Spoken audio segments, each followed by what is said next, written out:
It is. Of course, as a young working musician, I was often gigging on weekends. And I was living in Hartford, Connecticut at the time. And Ray Charles was playing in New Haven on a Friday night, and I had it off. And I remember seeing it at the time, the paper. Ray Charles is playing. I got to go to this. I've never seen Ray Charles. And I'm really not that familiar with his work. I mean, I was an Allman Brothers freak, and, I was a young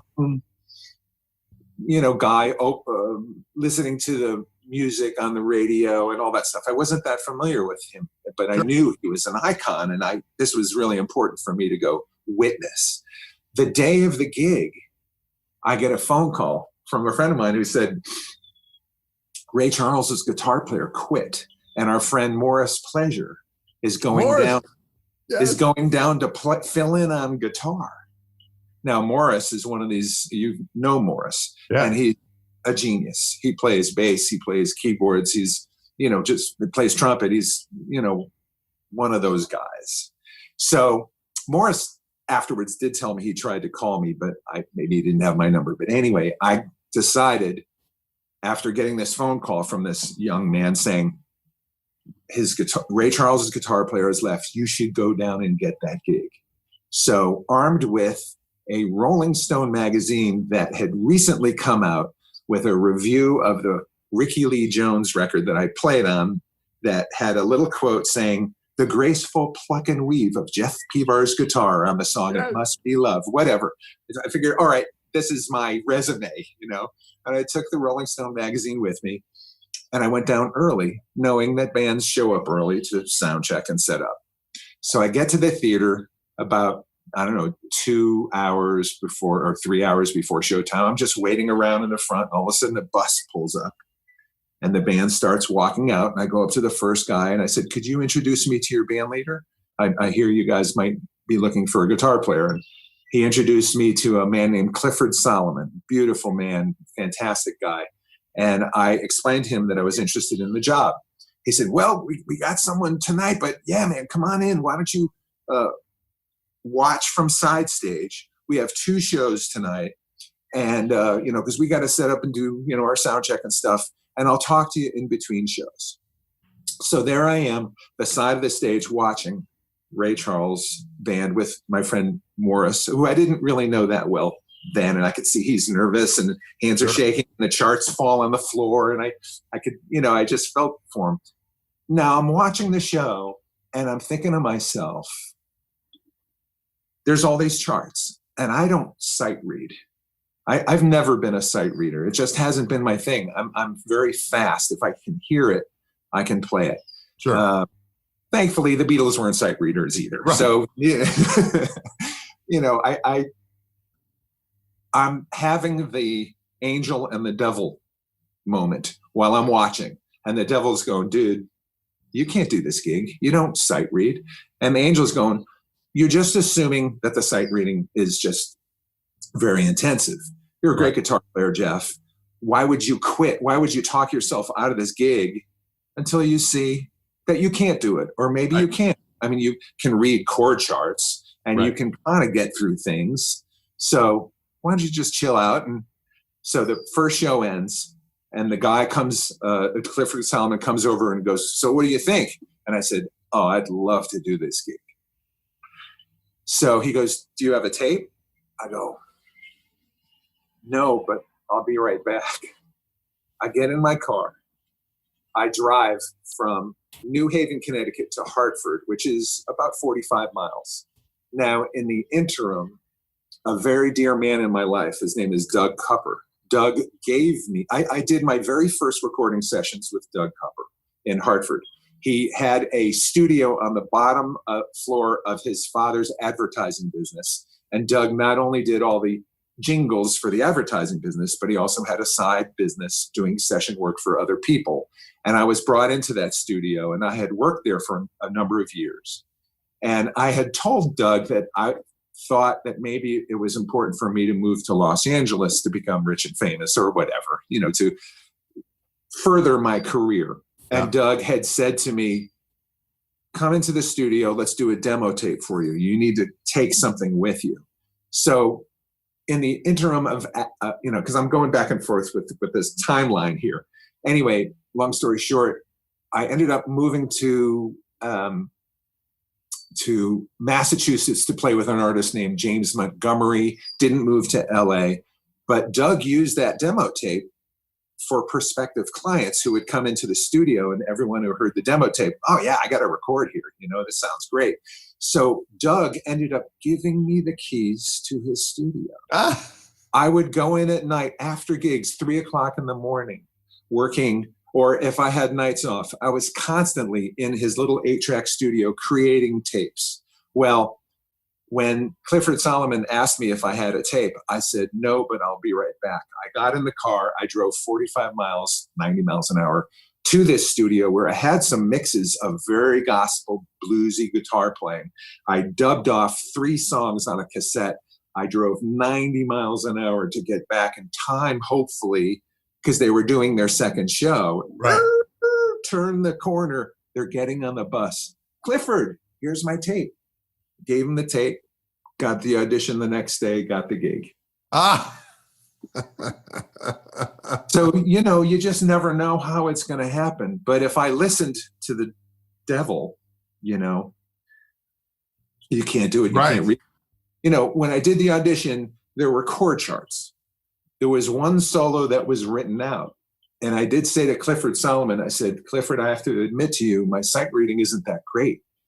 He goes, oh, well, it's just this. Do, do, do, do, do, do, do, do, do, do, do, do. Do that twice. It's like, done.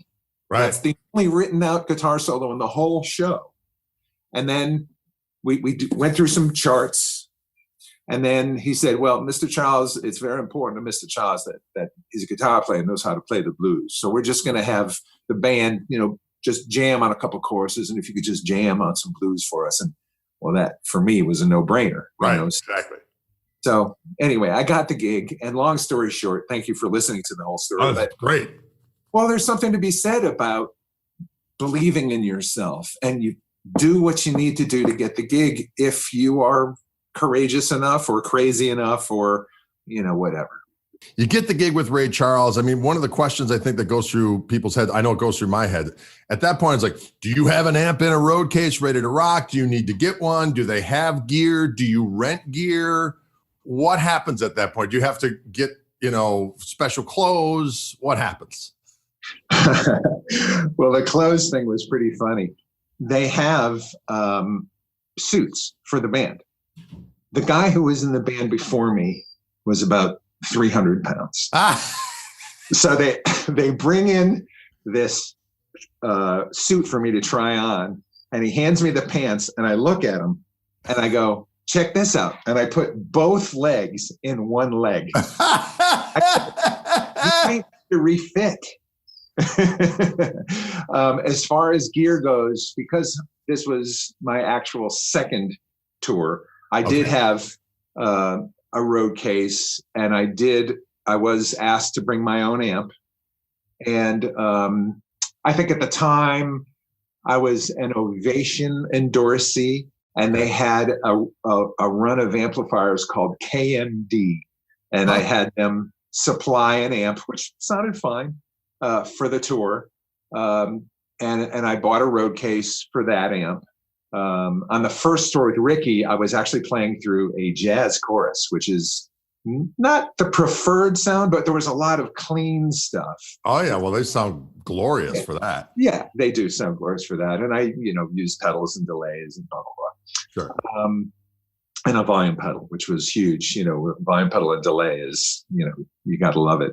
Right. Unless you're like you, and then you do the fingers thing. So,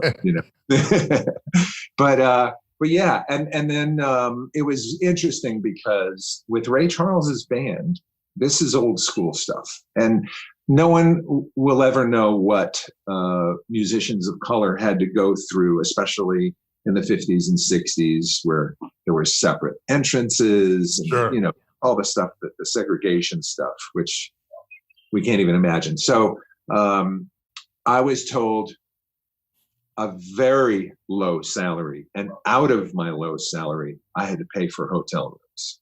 Oh, hotel rooms were not provided. So most of the members of the band did share hotel rooms with each other. And they did get a band rate. So it was, cheap, like $25 a night, shared room. But it did create challenges when meeting young people of the opposite sex. Yes, indeed. Yeah, it was kind of interesting. But anyway, we were kids, and you do what you got to do. Hey, buddy, here's $20. Go out to a bar for an hour or two, right? Or whatever, Go to McDonald's. Yeah, it's something. Treat yourself to a delicious meal. And then that's it. But it was an amazing time for me.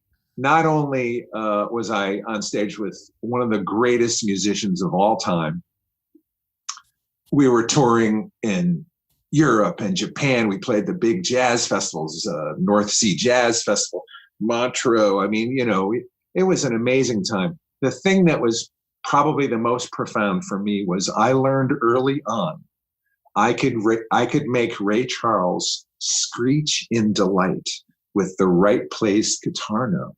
And when when it first happened, I just felt like I had this, the saber, right.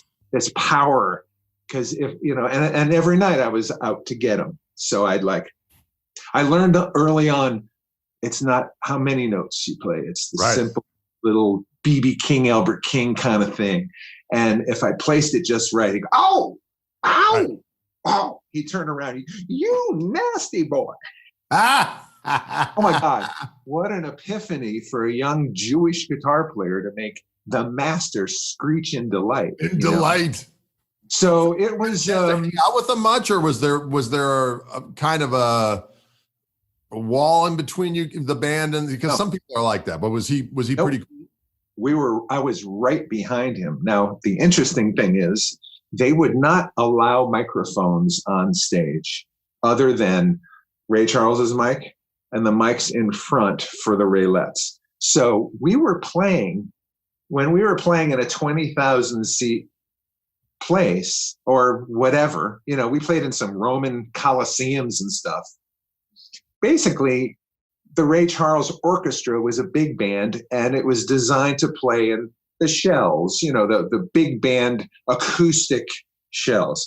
Now, certain theaters might have had some ambient mics maybe on the ceilings that maybe front of house guys kind of drizzled in a little bit. But basically, I realized, well, if people are 100 rows back, how are they going to hear my guitar amp if I don't turn it up a little bit? Right. And then every once in a while, I'd be playing and he'd turn around.